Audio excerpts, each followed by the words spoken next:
Iniwan ka ba ng taong mahal mo at hindi na siya nagpaparamdam sa'yo?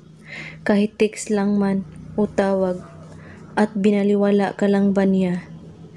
Gusto mo bang babalik siya sa'yo at pakamamahalin ka niya ng lubusan? Gawin mo ang spell na ito at iiyak siya at babalik sa tabi mo sa loob lamang ng 3 araw.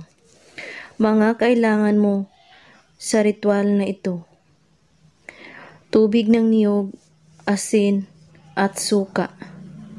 Kumuha ka ng tubig ng niyog, ilagay mo ito sa baso, at lagyan ng 1 kutsarang asin at 1 kutsarang suka. At usalin mo ang kanyang pangalan ng 3 beses.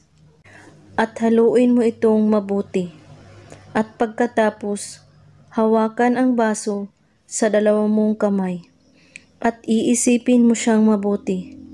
At humiling ka dito sa baso na babalik sa iyo ang taong nang iwan mo. At pagkatapos mong gumawa sa ritual, ay itapon mo ito sa inyong lababo o sa CR.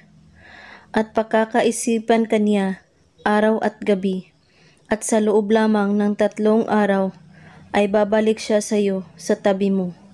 Gawin ang ritual na ito kahit anong oras at araw. At kung may katanungan po kayo ay magko-comment lang po sa ibaba. Maraming salamat sa lahat ng mga subscribers sa channel na ito at taga-subaybay. Mag-ingat po kayong lahat. God bless us all.